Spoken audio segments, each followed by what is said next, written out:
Então, querida, para finalizar, porque o vídeo interrompeu devido à falta de espaço, nós vimos que temos que prestar atenção aqui, porque as coordenadas aqui vão dizer exatamente quais são os pontos e os sinais do segundo e quarto quadrante. Se você determinar um ponto, vou determinar um x menos 3. Se subir uma linha paralela ao eixo y, vai encontrar a nossa bissetriz. Nesse ponto, traça uma linha paralela, tu vai encontrar a outra coordenada y. E aí você vai observar que elas têm sinais diferentes, certo? Ou seja, um ponto no segundo quadrante, ele tem o x negativo e o y positivo. Um ponto no quarto quadrante, ele tem um x positivo e um y negativo. É isso que perguntou. Isso é apenas uma observação analítica da coisa. Essa é a ideia da questão 4. A questão 5 é pura análise. Tá? Dentro daquilo que nós já discutimos do plano cartesiano, veja que nós estamos batendo bem nessa tecla de ponto cartesiano, coordenadas, localização, ordenança, sinal. Nós estamos batendo muito nessa tecla.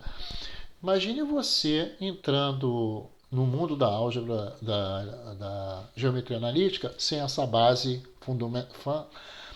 fundamentada. Né? Eu iria começar no outro livro, e esse outro livro ele não tem essa preocupação, porque ele subentende que quem chega até o final lá do segundo grau já tem essa formação. Então é apenas uma relembrança.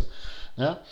E a gente está vendo que você não tem essa formação ainda bem definida nessa situação de funções, produto cartesiano, né? O que é um domínio, o que é uma imagem. Então tem. Por isso que eu falo para você, inclusive eu mandei para você para o seu e-mail, eu acho que o link do Ferreto. Por isso que eu digo, você tem que assistir a aula de matemática básica nesse sentido, tá bom? É rápido, são aulas curtas e é excelente. Já no item 5, que você também disse que não entendeu, olha só. Determine n para que o ponto M... Bom, se você tem o ponto M, vamos fazer logo uma pequena análise. Se você tem um ponto M, você tem então um paraordenado. Se você tem um paraordenado, você tem o x e o y. Aqui o M te dá o 5, que é o y. Então o y está fixado e o M está variando, que é o nosso x. Né? Em função disso, determine essas situações. Bom, determine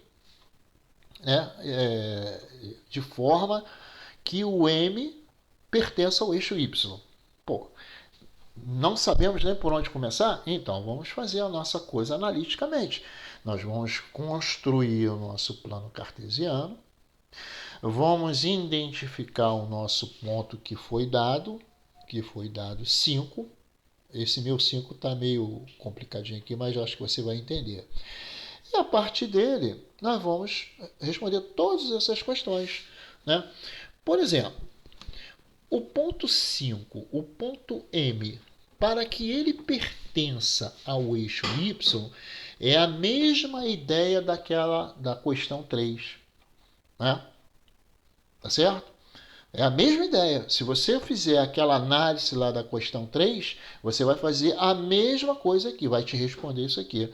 Mas eu vou te responder, o M só pode, para que o M pertença, né, ao eixo Y, com essa ordenada 5, ele só pode assumir o valor 0 aqui. Tá certo? E assim, com essa mesma analogia, com esse mesmo tipo de análise, você vai responder o item 1, o item 2, o item B, C, D e tudo bem. Né? Apenas eu chamo a atenção para você no item F. Cabe uma análisezinha aqui bem bonita. No item F, tá ok? Agora, a questão 6 é a mesma coisa, certo? Só que em vez de ele dar a ordenada y, ele deu o x, tá certo? E em função do que está pedindo, você já tem o x fixado, você só vai variar o n, tá ok? E, igualmente, no item F, cabe também uma análise. Veja bem que essa questão 5 e 6 está diretamente relacionado com aquela questão lá do que pede a linha, que ele dá uma linha paralela ao eixo Y e pede qual a condição para que vários pontos, determinados pontos, pertençam a essa mesma linha. É a mesma analogia, a mesma.